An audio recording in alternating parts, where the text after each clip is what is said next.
today's message is from John 21. And while it is a message, I prefer to do things more in an interactive way because I feel like when we do it this way, people tend to put some of the verses in their own words, and sometimes it makes it easier for everybody to understand. So what we're going to do is I'm going to ask the pastor to read the entire chapter, and then when he's done reading it, then we'll go through it and dissect parts of it. Now, John is one of my favorite books. I could just listen to that and read it over and over again. I'm a listener. I like to listen to the books. And I always, every time I listen to it, I feel like, oh, there's another nugget. Oh, there's another nugget. So really, if we wanted to dissect every single word, literally, it could take an entire week. If not more. If not more. Every verse, you can dissect it. You can look at it from different perspectives. So it's going to be, I don't want to keep everyone here too late. We'll let the Spirit lead us. But it's going to be somewhat of summarize. I'm going to highlight the key things that I wanted everyone to take away from tonight. Is that all right? That's all right. That's right. Am I reading this whole chapter or am I reading some verses? No, you're reading the whole chapter. Mm-mm. You've been given a mission. John, Carry on there for us. John 21, what? 15 through 23. 15 through 23? Actually, would you read the whole thing? I thought she said, that's what I was about to say. I thought she said the whole thing. All Yeah, right. because you read the whole chapter and it's going to set the stage. We'll tag you in next. Oh yeah, feel free to tag. All right, so let's see here. After this, Jesus revealed himself again to the disciples by the Sea of Tiberias. And he revealed himself in this way. Simon Peter, Thomas, called the twin, Nathanael of Cana in Galilee, the sons of Zebedee, and two others of his disciples were together. Simon Peter said to them, I'm going fishing. I pause on that, look at Sean. I know, that's what I did when I was reading this. I'm going fishing. All right, sounds good. They said to him, That's right. we will go with you. They went out and got into the boat. But that night they caught nothing. Just as day was breaking, Jesus stood on the shore. Yet the disciples did not know that it was Jesus. Jesus said to them, children, do you have any fish? They answered him, no. He said to them, cast the net on the right side of the boat, and you will find some. So they cast it. And now they were not able to haul it in because of all the quantity of fish. That disciple whom Jesus loved therefore said to Peter, it is the Lord. When Simon Peter heard that it was the Lord, he put on his outer garment, for he was stripped for work, and threw himself into the sea. I think he wanted to see if he could walk again. No, I'm kidding.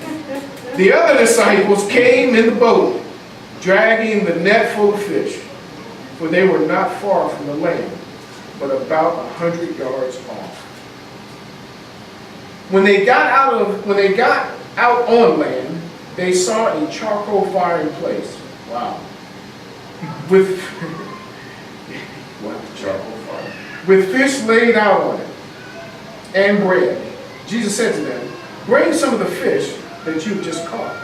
So Simon Peter went abroad and hauled the net ashore, full of large fish, 153 of them. And although there were so many, the net was not torn. Jesus said to them, come and have breakfast. Now none of the disciples there asked him, who are you? They knew it was the Lord. Jesus came and took the bread and gave it to them. And so with the fish. This was now the third time that Jesus was revealed to the disciples after he was raised from the dead. When they had finished breakfast, Jesus said to Simon Peter, Simon, son of John, do you love me more than these? He said to him, yes, Lord. You know that I love you. He said to him, feed my lambs.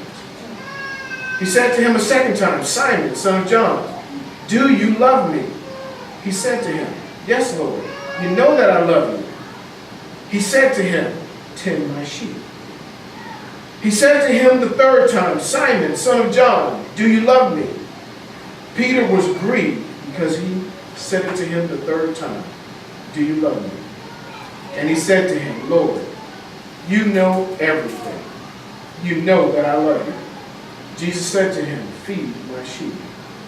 Truly, truly, I say to you, when you were young, you used to dress yourself and walk wherever you wanted.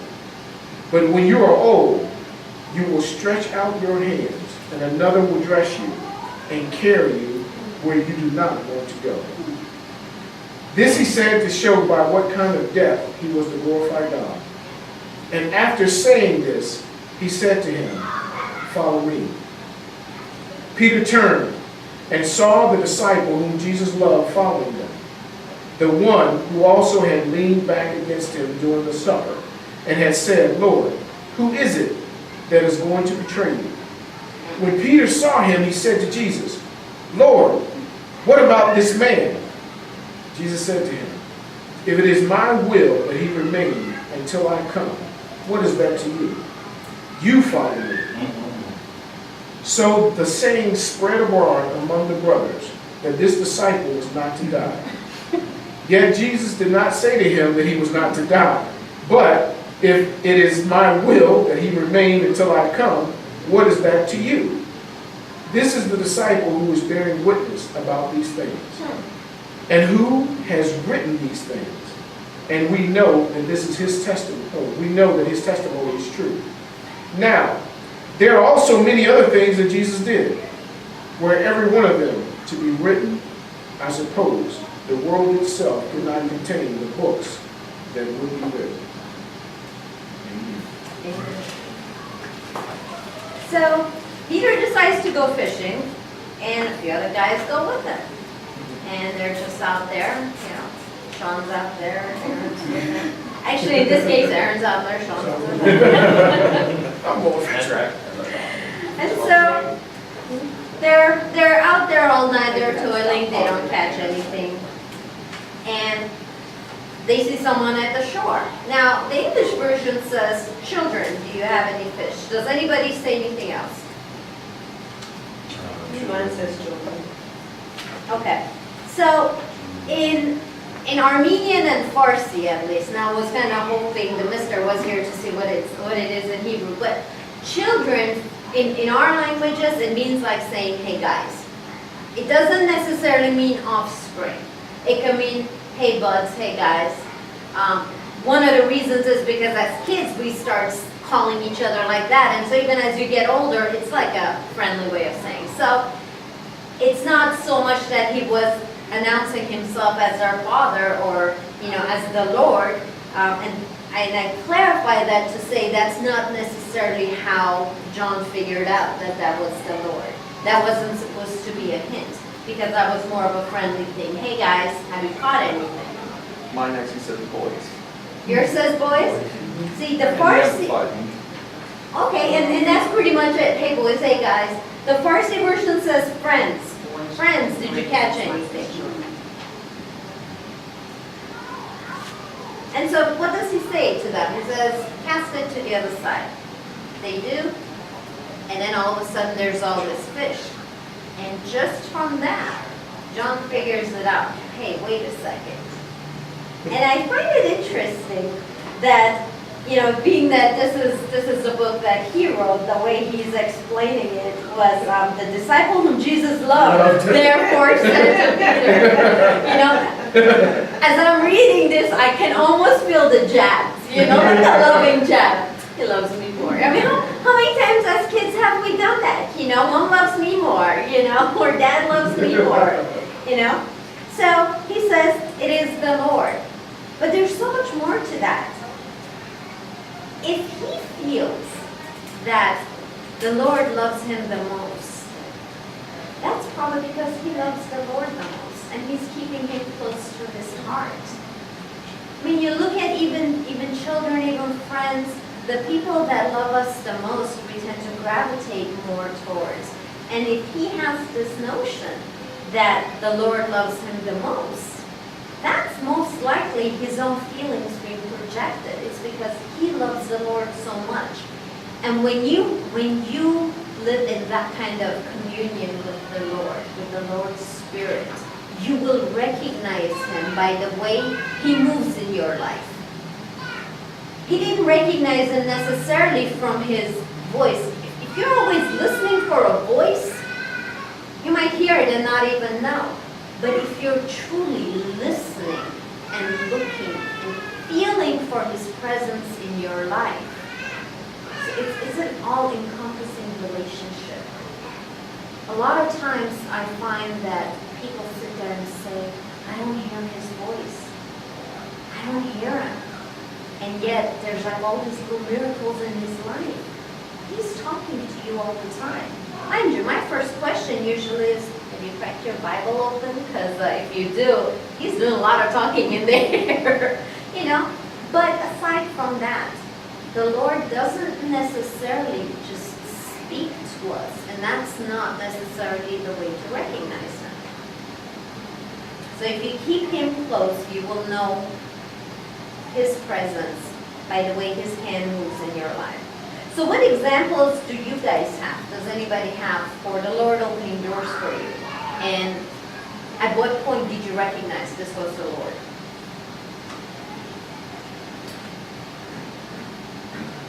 Very interactive here. I was stationed in Germany at the age of 19 years old. And for some odd reason, why it wasn't really odd to me, but for some odd reason, people thought it was odd. I had favor in the commander's eyes. Like, anything that I did, it was like, no, she said, and that's what we're gonna do. Or this airman, anything she brings me, I don't even read it. I just sign it because I trust that she did her job. So, and then they would always, so then the leadership started telling me, hey, ask him to get off her. And ask him, can we do this? He would tell them no, and then I would go and I would have favor. So for some odd reason, and the funny thing is his last name was Colonel Lamb, so Lamb. So, and then my next commander was Colonel Wilson, and she was the first lady, and her husband was a pastor. So I was always ended up being surrounded by those who kept me grounded and kept me focused on God. And then I joined my church, which was under apostolic leadership and so forth. But in that stance, I knew that God's favor was on me because there were certain things that principalities were coming against me and trials and tribulations, and it would always be stopped somehow, some way. You know, let me see if I can knock her down on this. No, because if we're docking her, then we're docking you, and she does better work than you. And I'm like, oh, you thought I did? Okay. You know, I didn't have to defend myself. I was defended. Amen. And so, Amen. yeah. Amen. Wow. Anyone else? I remember during one of my surgeries with Suzanne, we were sitting there worried because with Verizon at the time, there was an attendance policy. And even though I was out medically sick and I medically could not go back to work, that policy stood. It didn't matter what, how, where, why. I knew as soon as I got back to work, I was being written up. And it was just company policy. Your attendance, your absenteeism is over 2.0, and it's standard policy across the Verizon footprint of 200 and some odd thousand employees. You're going to get this piece of paper and you're going to sign it. So I get into work, and I'm talking with my boss, who is a pastor, and his daddy was a pastor, and his granddaddy was a bishop. And he said, you know, I gotta fill out that paper tomorrow, and you gotta sign it. I said, Jeff, it's all right. So I go home and I tell Suzanne, so I'm getting ready now. She kind of looked at me and she was upset. She goes, well, nothing we can do about it. Like, well, nothing we can do about it. So I get in his office, I'm sitting there, you know, I'm waiting for him to come in, I'm having a coffee, I'm reading my emails. He comes in and he's laughing. I'm looking at him like, you're about to write me up to say, no, that's not. You know, at this point in time, I got 17, 18 years with this company, not a stitch of dust in the file of paperwork. It's clean. And he's laughing, he goes, you just, I gotta get some coffee, you're not gonna believe it. So long story short, I come to his office, and what's going on? He prints out this paper and he said, read this. So I was reading it and tears started flowing down my face. I was the only one ever in that time frame of his career of 30 some odd years, close to 40 years, that nobody has ever been written up. HR, labor, two VP directors, and another head of whatever, said this man has gone through enough. He won't be written up, and we clean, his slate is clean of everything that we've taken from him. Wow. And automatically filled my bucket back up of time to have off. And he looked at me and goes, never. I get a call from the union hall. I don't know what you do or how much favor or whatever, but never in the 50 years that this union hall has represented the company has that ever happened. So that was just, you know, I was like, holy smoke, I serve a good God. Amen. Amen. Anybody else? Robert, as you're avoiding that contact. You trying to think?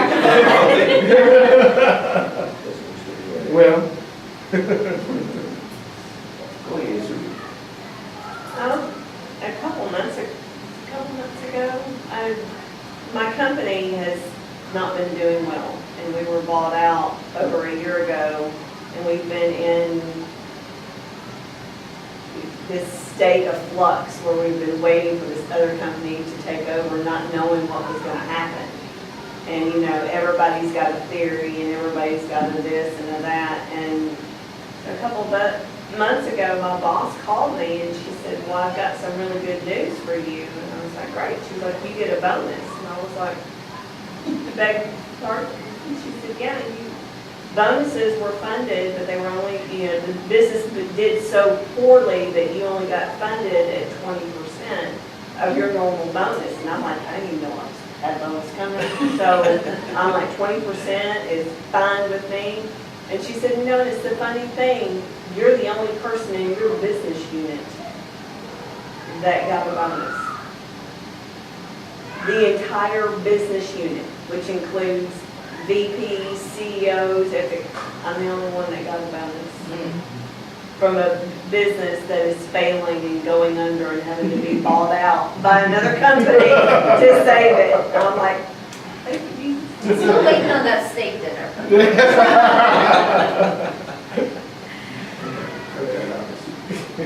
God came through for me with my husband. Amen. Amen. Amen. I know that's right. Amen. Just because you like to fish and nothing.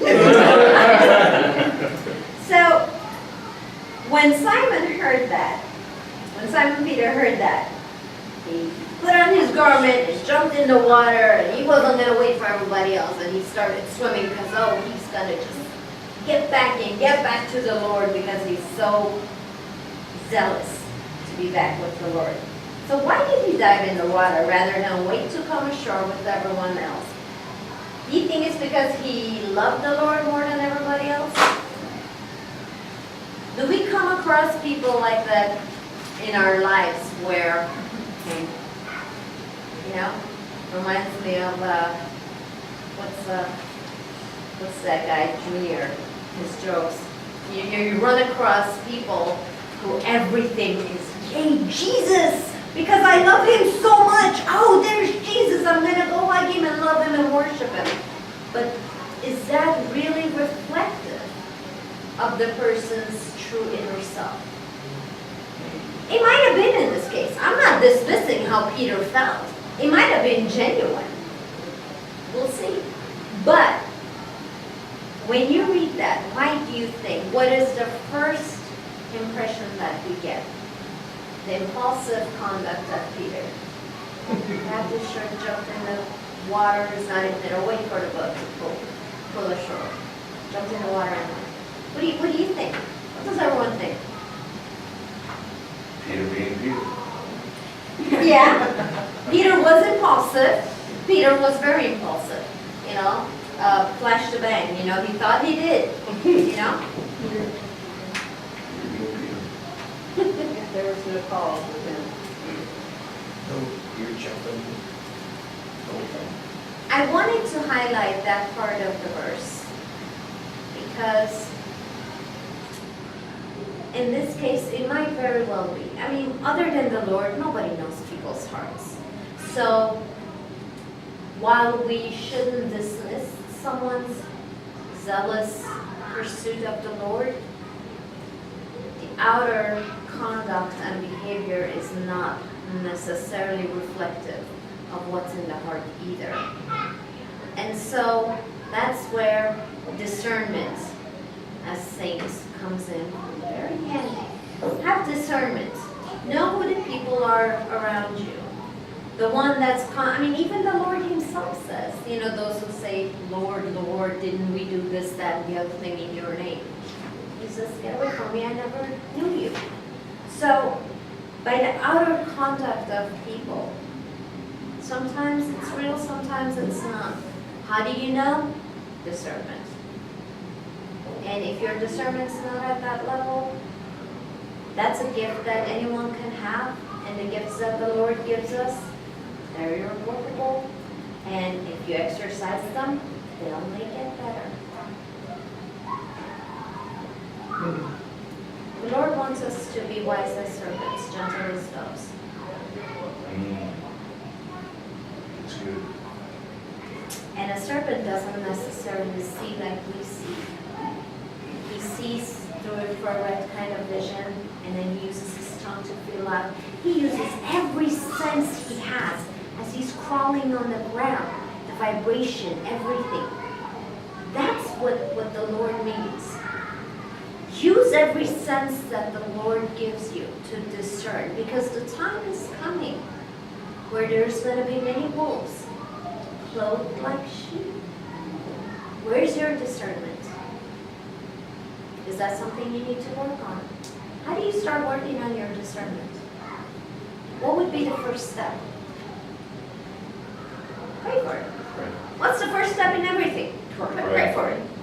So, I'm not saying, let me clarify, I'm not saying that what Peter did was not genuine. Peter was all heart. You know, he later on, as we're going more into it, you'll see. He just wanted Jesus to believe that he loved him. You know? No, not me, Lord.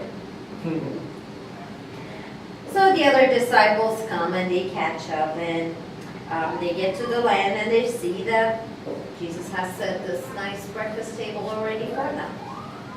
The Lord already had a table set for them. Why not just tell them to come back? I mean, we already know he can multiply that. He could have fed them, right? But isn't that interesting that even though there was food and bread and fish, I mean, he had the same food that they were catching, he still had them go through the motions and catch their own food. And then when they showed up to his table for the feast, he said, bring some of yours as well. Don't think you can contribute to the table of the Lord. Through the blessings that he bestows upon us, we can bring it back to his table. Of course, the best thing is to feast at his table with the food that he made. Look, if I was there, I would have been like, y'all can have all this fish. I'm having me some of what the Lord himself cooked, because that's the special thing, you know? But I thought it was really interesting that he still gave them ownership of what it is that we're doing. We all have a part in the mission of God. We're all missionaries, whether we know it or not. The minute you say, yes, Lord, I want to be your follower, you're now a missionary. You're a missionary in school, you're a missionary at work, you're a missionary when you're out there dealing with people at work. All of us, we're missionaries. And so, even though he can set a table without our help, he invites us to not only be partakers, but laborers with him. I think that's so amazing. I know when I was in the kids' room, a lot of times I would get the kids involved in putting up, decorations or building things up, because that's how you give people ownership. And that's how the Lord gives us ownership in his kingdom. We're his kids. We're heirs to the throne. Do you take ownership in the kingdom? Or do you feel like you're just an unworthy visitor? He's already paid the price. Did he need us? No. Does he need our help to build his kingdom? Nope. But he gives us a mission. Why? So we can feel like, okay, we're contributing. You know? That was very interesting.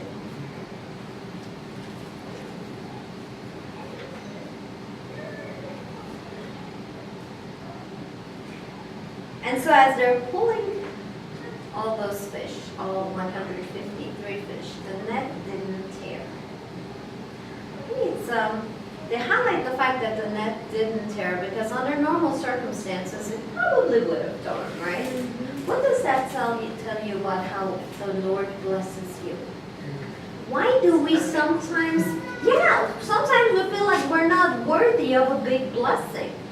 You know, I'm going to use Susie as an example. Sorry, babe. I knew that was coming. Yeah. I knew it was coming. Because when you were going up for this job, you so thought you were unworthy of it. Because you were going from having worked in a lab to being the director over how many people? And you were so nervous, and you were like, I mean, your salary pretty much doubled. It was like 153 fish, and you were like, oh wow, how am I gonna drag this net? But what did the Lord do? He helped you understand the strength of your tent as he was stretching it for you. If the Lord is facilitating a way for your tent to be stretched, don't sit there and wonder if I keep pulling at this thing, is it gonna tear? Look, he's facilitating, he's making a way for you. It's his tent. It's his tent, amen. Amen. That's true. But a lot of times we have to be reminded of that. That's right. That's right. And I think part of that comes from this guilt. This guilt that we have that we're not worthy. Because we're still looking at ourselves through human eyes. I am looking at Tina as Tina, not as a favored child of the King. Why am I not worthy? On my own I wouldn't, but he redeemed me. Amen. I walk in salvation because of him. On my own, yeah, I wouldn't be worthy, but he's changed who I am. So yes, I am worthy. Yes, you are worthy. You just have to accept it. Guilt doesn't come from the Lord. It comes from the enemy. And that's one way that he kind of feeds that guilt into our lives is through doubt. That's actually his best tool. It's the best weapon he has to use. Can you really handle that? Yeah, the money is really good. Can you handle it? Why would they want you there? Well, they can want what they want. If my father wants me there, if my father is stretching my tent, well, I'm going to buy more furniture. So I can invite more people and feed them. So it's important to recognize that when God blesses us and blesses us, I want to say tremendously, but that word has been going for me. Greatly, when God blesses us greatly, amazingly, that he will facilitate a perfect, abundantly, that he will facilitate a perfect way for us to not only be able to handle those blessings, but also be stewards of that blessing. We just have to always remain obedient. Remember, wise as a serpent, listen for his words, his guidance, feel for it, be aware of when he's moving in your life.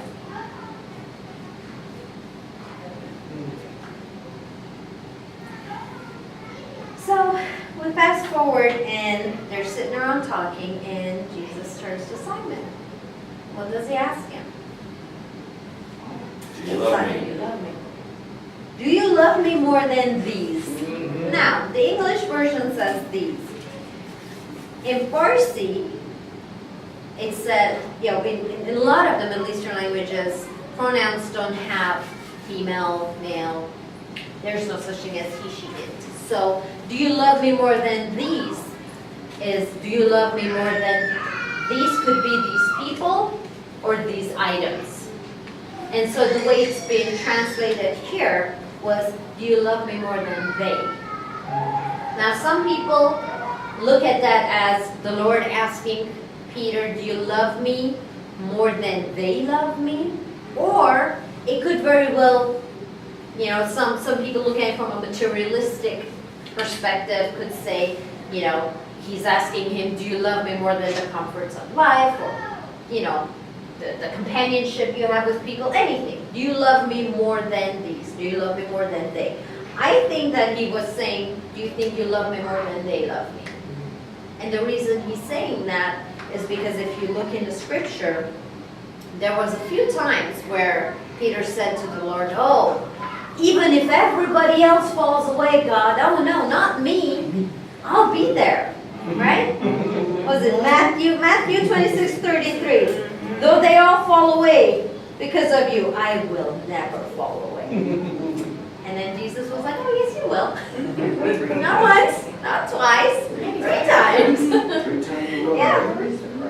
And another time he said, even if I must die with you, I will not deny you. Oh, yes, you will.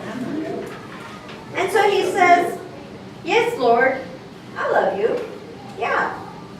You know that I do. At first it's kind of like, well, you know that I do.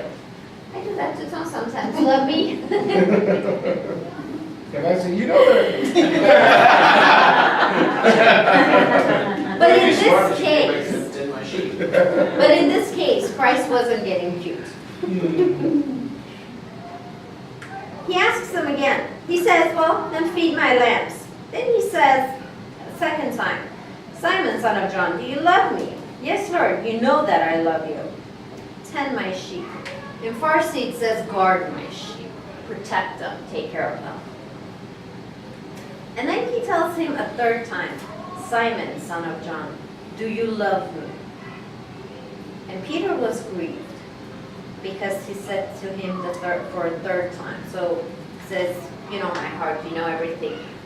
You know that I love you. Why do you think the Lord asked Peter 3 times? He denied him 3 times. He denied him 3 times. What an amazing God we have. Even when we wrong him, his mercy truly endures. Just like he redeemed us perfectly on the cross. Here's a reflection of how exactly he knows, even when we wrong him, what we need to do to be redeemed. But more so, he was giving Simon a chance in front of the others to redeem himself. Simon Peter had denied him 3 times, and so 3 times he affirmed that he loved the Lord. And then what did the Lord say to him in response? Every 3 times.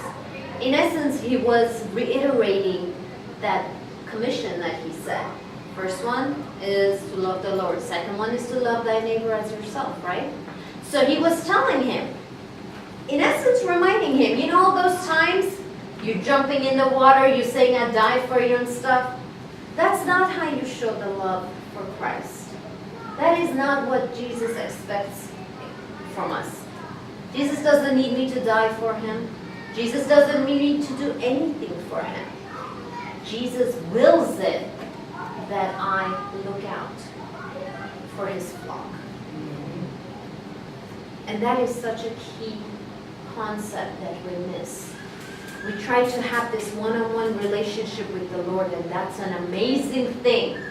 But understand that one-on-one is him pouring into you. Well, what are you doing with what he's pouring into you? Exactly. See, there's got to be a vertical relationship and a horizontal. And that vertical relationship needs to pass through to the unsaved. Because they don't have that relationship. You are that connectivity between the Lord and those who are to come into the kingdom. Does he need you to be that connectivity? No. Did he need Simon Peter to go feed his flock? No. But that's how we get to take ownership in the kingdom.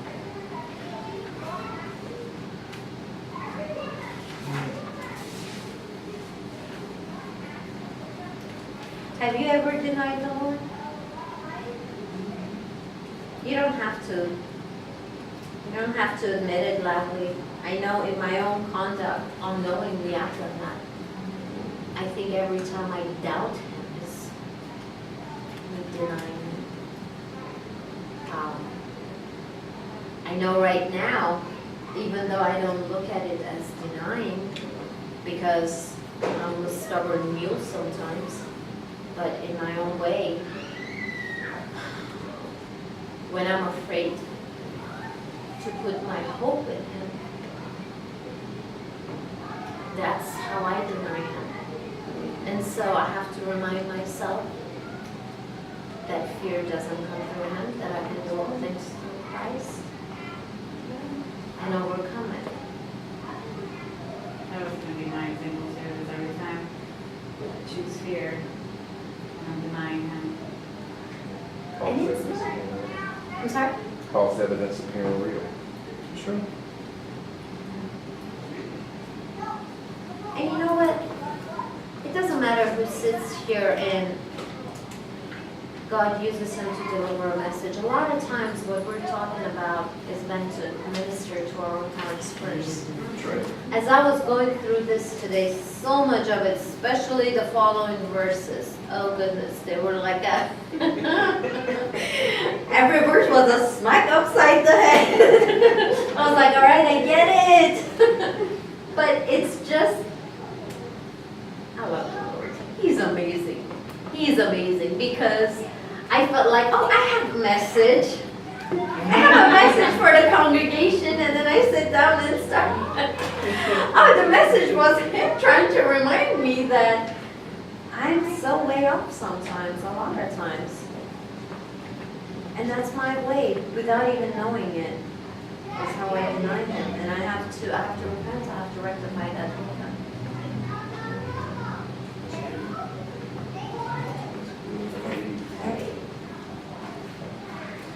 Now, he kept reiterating to Peter about his flock.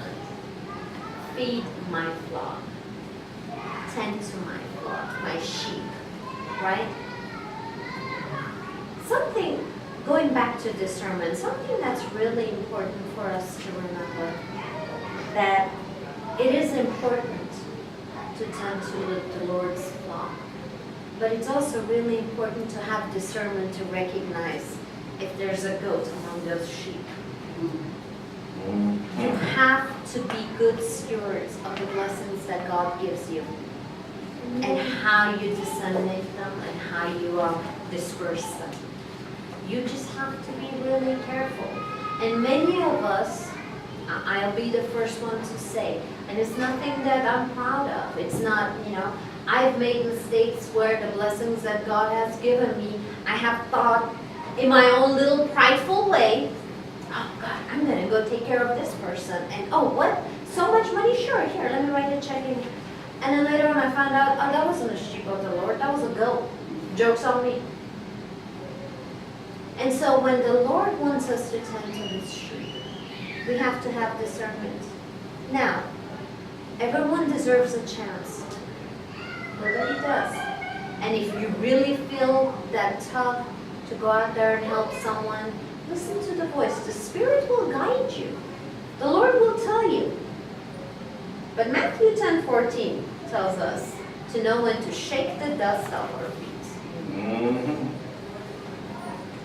I had someone ask me recently about they had somebody that they were trying to help, and they weren't sure because this person kept abusing the resources that they were being given. And I was like, well, you have to know when to let go. And she was like, well, it's not Christian of me, it's my Christian duty. And I was like, your first Christian duty is to the Lord. And it's to be a good steward of the blessings that He gives you. And instead of wasting all of these blessings on this goat. Find his sheep. Nobody says hang on to them for your own self. You don't have to carry that, oh, you know, if I don't help them, then I'm hoarding it. No, you can, you know, donations or whatever. We have tons of donations that come in, and sometimes we really have to exercise discernment about who to give it to, you know? So it's really, really important to always remember, know at what point you need to pull back. Because every blessing that you have, it comes from the Lord, it is the Lord's, you're just a steward, and it is not up to you to give it away however you wish.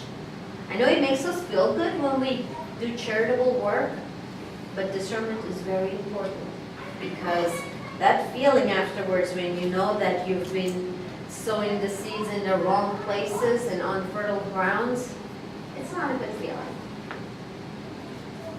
Go ahead. So who's experienced that? Who's dealt with having to reconcile pulling away? I think we all have, in some form or fashion. Mm-hmm. And what was that like? Painful. I was gonna say hurtful. Hurtful? Painful. Okay. And what did you learn? It's a hard lesson. Sometimes feeding doesn't necessarily mean feeding. You know, sometimes feeding can mean giving somebody a word from the Lord. It doesn't mean you have to do anything for them. Feeding them is giving them the Word of God. Instruction, counseling, doesn't necessarily mean you have to write them a check or clothe them or whatever. So is that what you learned? Okay. What else? What did you learn going through that? I mean, we go through these things to learn lessons.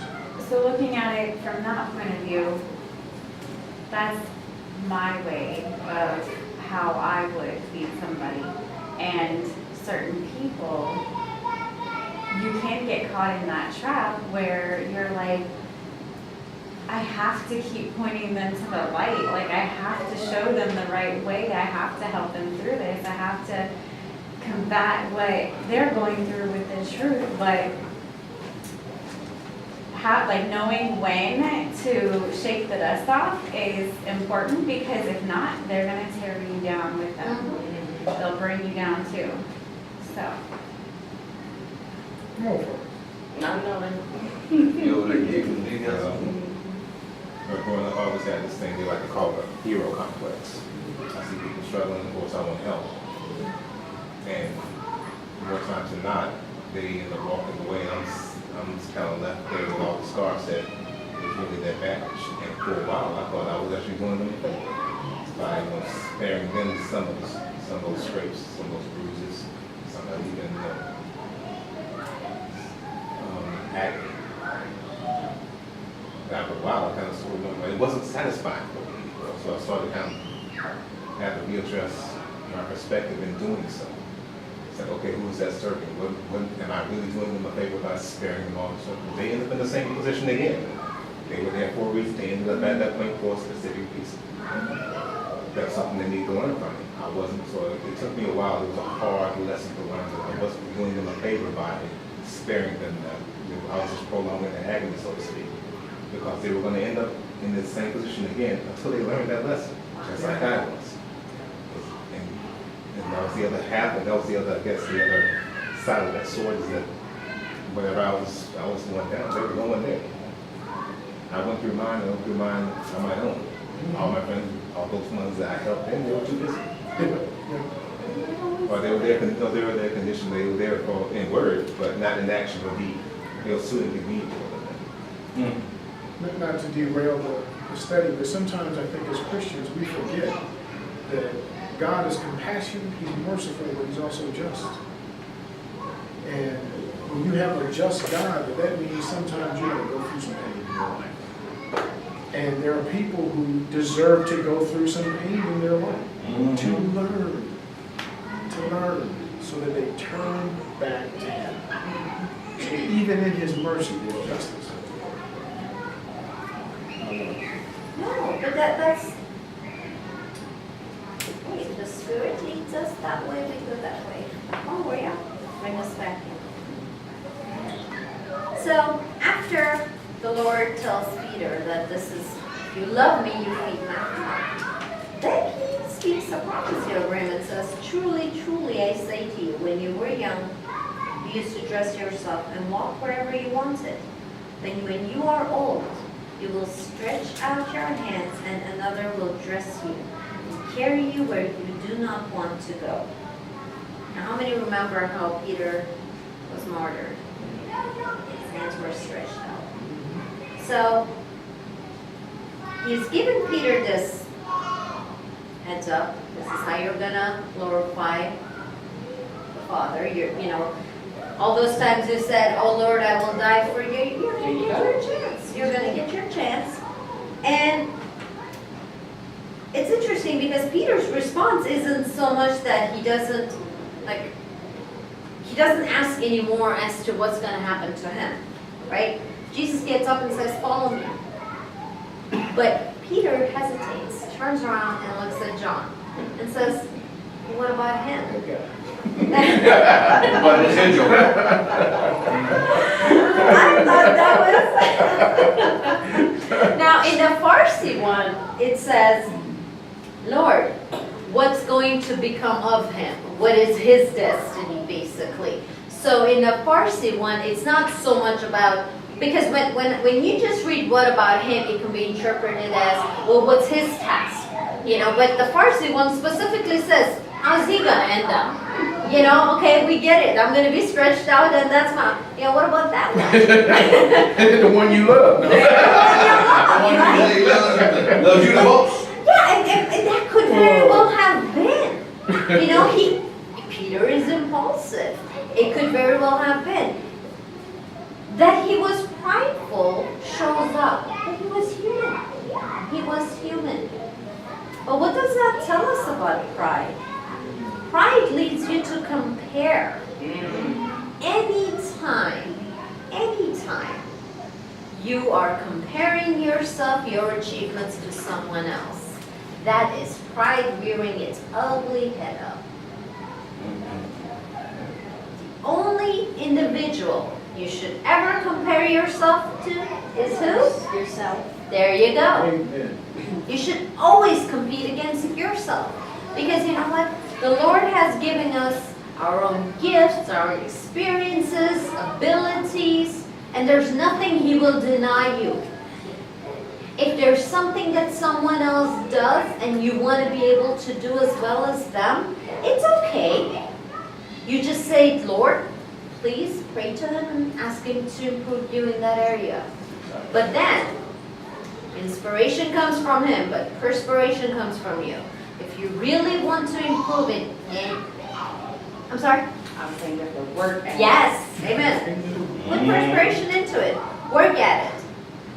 I think we live in a society that, the whole keeping up with the Joneses concept, that starts from a very young age. Unfortunately, it starts from a very young age. And we are living in a society where we don't appreciate anything anymore. We always want more. We always want more. And that's not humans that were created in God's image. That's not the way He intended for us to be. And He has left His guidance for us. He scolded. How long did Peter last in the redemption phase before he got in trouble again? Literally got up, started walking smack again. But the Lord loved him so much and trusted him so much because He put him in charge of His flock. That's amazing. And that gives me hope. That right there gives me hope because I know I stumble several times a day. But we serve a redeeming God. And He will redeem you if you repent. Amen. And even if you make a mistake right after you repent, as long as your heart is aligned, If you're not knowingly sinning, that's a whole different thing. In fact, if you're knowingly sinning, I would question my own salvation if I was knowingly sinning. Because if you're truly in the Lord and the Lord is in you, you wouldn't. Would you make mistakes? Mistakes happen, of course. But that's where repentance and redemption come into play. And I think this is a good way of looking at even Peter, who had walked with the Lord for that long, who had just been given okay, you're redeemed now. Come on, let's go. What does he do? He stands up and then looks back. Okay? You would have thought he would have learned from Lot's wife. When you're going in a direction that God set for you, don't look back. Keep your eyes on the Lord. Literally, the minute you take your eyes off the Lord, even if you're looking at another apostle, another disciple, you can go straight. Your eyes should always be on Jesus. We have an amazing apostle leading our church. We have awesome pastors, but they're humans.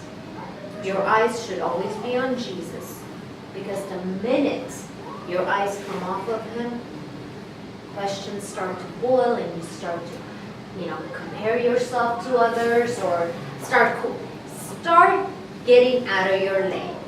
You see, Pastor Tony always tells us, stay in your lane. Stay in your lane. And that's basically the next verses. That's what the Lord tells us. So Peter turns and says, what about this man? You can tell he really likes John. What about that one, your favorite? And Jesus said to him, if it is my will that you remain until I come, what is that to you? You follow me. You do you. I have a task for you. Don't worry about what everybody else does. If your task is to come in here and wipe the floor and amen, and congregant X shows up right as worship starts and gets their groove on and listens to the word and then leaves and doesn't do anything ever again. That is none of your business. It's not. And that's as much for me as it is for everyone else, because I find myself sometimes questioning. Well, I do this and I do that, and what about so-and-so? What about so-and-so? What about so-and-so? Reminds me of the other parable about the person with the vineyard, where he goes out in the morning, gets the workers, promises them 1 denarius. And towards the evening, he gets more workers. And doesn't really negotiate, just tells them, I'll do you right. At the end of the day, they're in the front of the line, and they get their money. And the guys that have been working all day are thinking, well, if they're getting that whole, denarius, then maybe we'll get more. And when it's their turn, they're kind of disgruntled. Well, what the hey? We were here when it was hot, and they're going to get the same amount as me. Well, what's going on with that? And what did the owner of the vineyard tell them? Will you begrudge me how I'm going to pass out my blessings, my money? Well, that's how it is in the kingdom of the Lord. Anytime we have an opportunity to serve, we need to keep our eyes on Jesus. And that's for me as much as anybody else. It doesn't matter what everybody else does. It doesn't matter what their past was.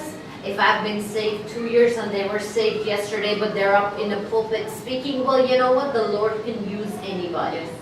We have seen him use murderers. We have seen him use liars. We've seen him use cheats. Ladies of the evening, he can use anybody. So it's really important that we keep our eye on the Lord. And we remain in his will. If it is my will that he remain until I come back. And then what happens afterwards? He's saying that, like gossip. Oh, did you hear that? John's not gonna die. That's a great night. But he ain't dying. But Look, if it happened among the disciples, you think it happens in the church today? Oh, don't you know? I didn't mean to say that out loud. All I'm going to say about that is something I told a person once. They were saying, I don't want to get involved in gossip, but people in the congregation always come to me and they always say things and I don't know what to do. And what I told them, and I was hoping that it would have made sense to them, I said, just look at it as you have 2 canisters in your hand. One's water, one's gas. And gossip is fire. What are you going to pour on it? You have 2 options. Kill it or amplify it. Feed it or break it. Okay? So, if it happened to his disciples, it happens every day. Is that why you have some churches where folks went around throwing water on people? So when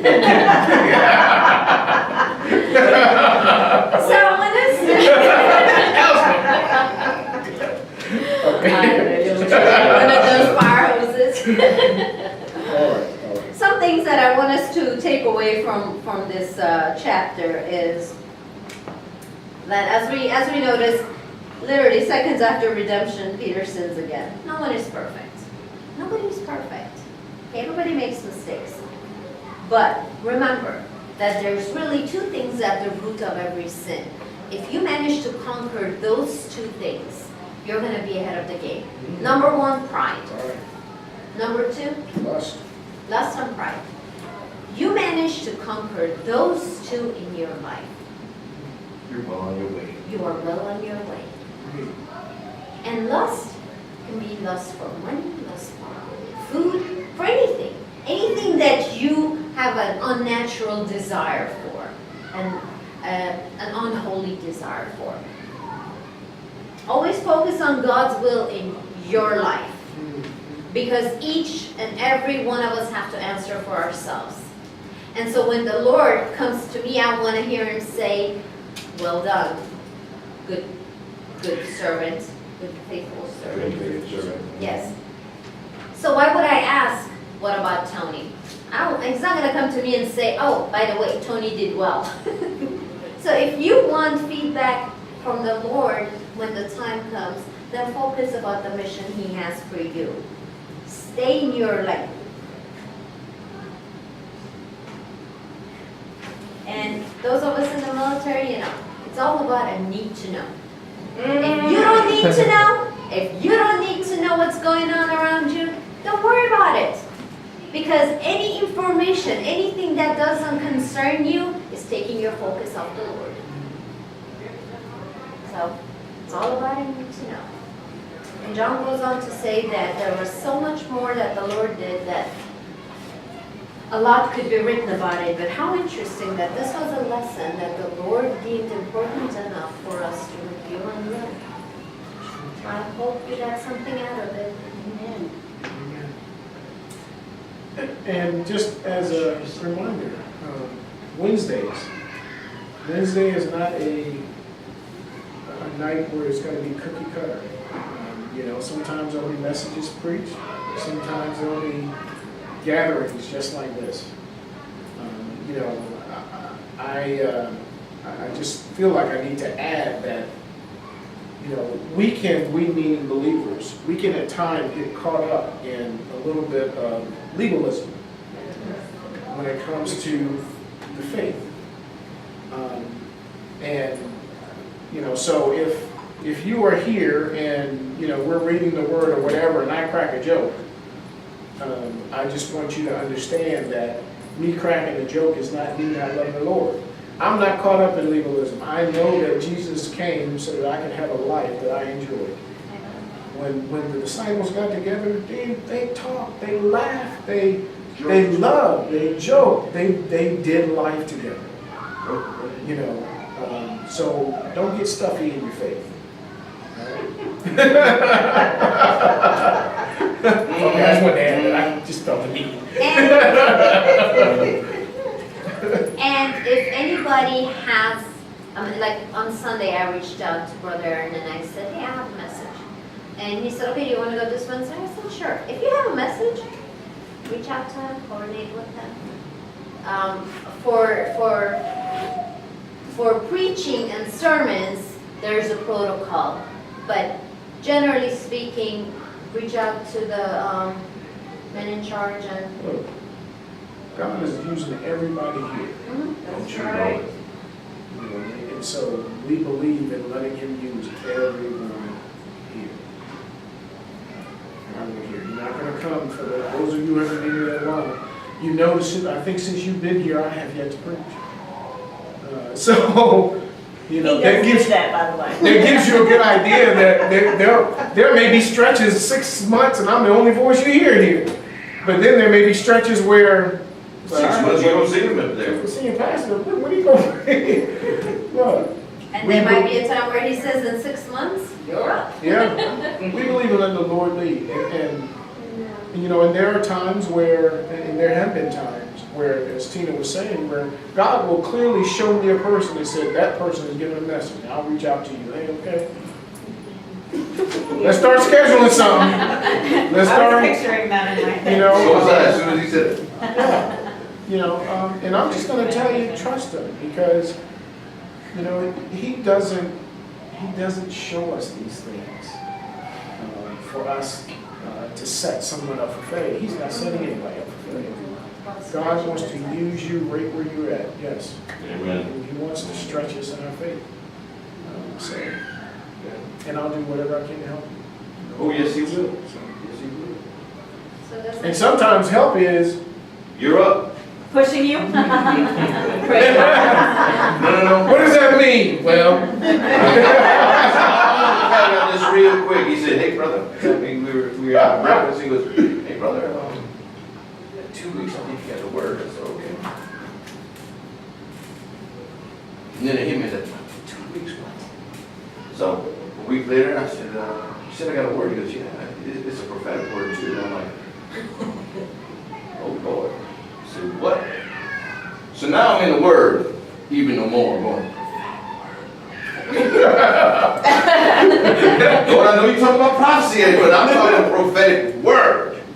He said prophecy. So I'm looking at this. So we're sitting there enjoying coffee. It was a Saturday morning. I'll never forget it. I went back and said, brother, how you doing? And I'm sitting there sweating bullets. It wasn't hot. I'm still sweating. I looked at him and said, you ain't funny. He goes, oh, I know. But how are you doing? I said, I got 4 verses, that's it. He goes, that's it? Nothing like it. I got nothing. Great, you're in the best spot ever. I'm thinking, you're crazy. What do you mean I'm in the best spot ever? I got nothing but these 4 scriptures, that's it. He goes, that's what I'm talking about. Now you're relying on the Lord. I'm like, but I got just 4 scriptures, nothing on prophetic word. He's like, you'll be all right. And that was the Sunday you showed up. mm-hmm. Yeah, we saw. It was we because of heard that Paul say word that once I too. came here, that I stayed here. Like, yep, that was my confirmation. I know I don't need to go anywhere else. You know, we've had folks walk in and they know that there's a gifting.